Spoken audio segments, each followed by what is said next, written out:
So, what if a video game could actually change the world? Not just in the game, but for real. That's exactly what we're diving into today with XCalibur AOP2. It might look like just another game, but trust me, the stakes are, well, they're as real as it gets. Imagine hearing that. Are you crazy? We're just kids. That's not some throwaway line of dialogue. That's the sound of someone realizing this isn't about getting a high score. This is about a mission, a burden really, that most grown-ups couldn't even handle. And that's the whole shebang, isn't it? What if everything you do in this so-called game, every choice, every win, isn't for bragging rights? What if it's actually creating solutions to real-world problems and stopping a catastrophe before it even happens? Yeah, because that's what we're talking about with XCalibur AOP2. This isn't just for fun. Think of it as this: incredibly advanced engine built for one single reason, to save the world from a threat we don't even see coming. Okay, so how does that even work, right? It's actually genius. You've got millions of people playing, trying to solve these crazy, complex challenges. The game takes the best, most creative solutions they come up with and turns them into actual blueprints. Then, this special team, called the Dream Knights, takes those blueprints and makes them happen in the real world. It's like the biggest crowdsourcing project ever, where your gameplay literally changes everything. So, who's the big bad? An ancient evil called Zambungfar. And get this, 23 years ago, its spirit was sealed inside our main character's dad. Yeah, so his father is basically a walking, talking prison, constantly fighting to keep this thing's negative energy in check. But that can't last forever. The only real way to win is for these kids to use the game to build a world so good, so positive, that a thing like Zambungfar can't even get a foothold. All right, so a game this powerful, what's under the hood? It's not just a bunch of ones and zeros. The whole thing runs on something way older, way more mysterious. It's all powered by the 12 zodiac systems, but not like you think. Yeah, seriously, throw out everything you know about horoscopes. In this world, the zodiac signs are not for predicting your love life. They're basically a toolkit, a ridiculously powerful, flexible toolkit where each sign is a specific system you can use to solve pretty much any problem you can think of. We're talking everything from spy missions to building a whole new society. And just check out how practical these things are. So Gemini, it's not about being two-faced, it's an actual spyglass for tracking data on your enemies. Taurus isn't about being stubborn, it's a supercomputer that simulates battle strategies. Sagittarius lets you, and this is wild, literally link your mind with a friend for perfect stealth.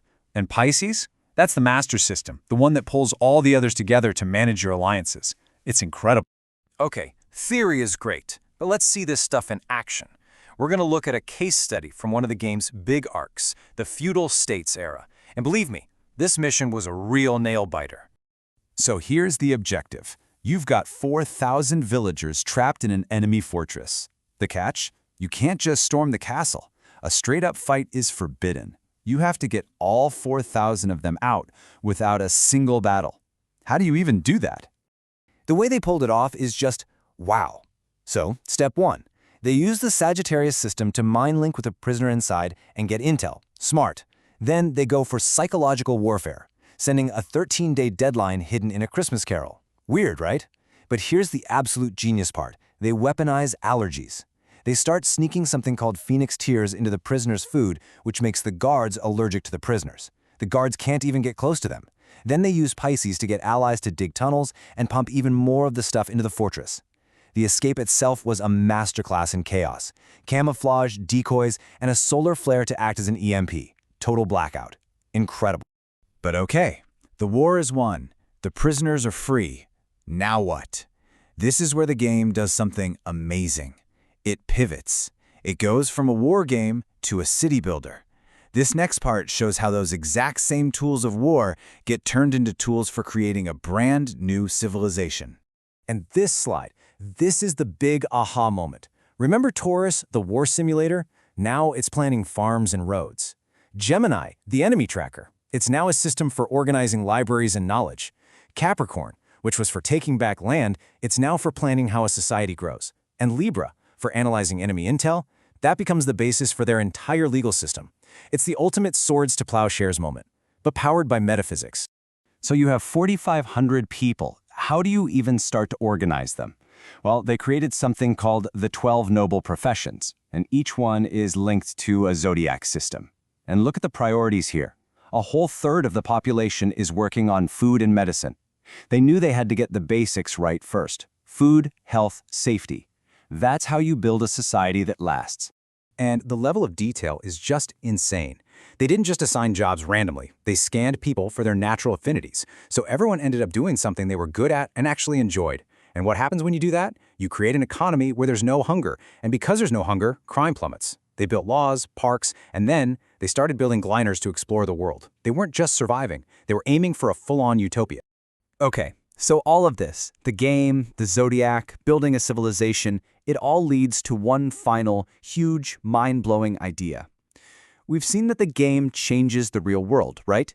But the connection is way, way deeper than just sending over some blueprints. The entire world is built on this concept called super reality. And the idea is pretty simple but profound. The world in our heads, our dreams, our beliefs, our feelings, and the physical world we walk around in, they're not separate. They're two sides of the same coin, constantly influencing each other. Basically, what we all believe and feel together actually forges reality, which means XCalibur AOP2 isn't a game at all. It's a tool for all of humanity to collectively steer reality in a better direction. So that leaves us with one last question to chew on. If your thoughts can build entire worlds and your actions in a game can literally change reality, where does the game actually end and the real worlds begin? Is there even a difference?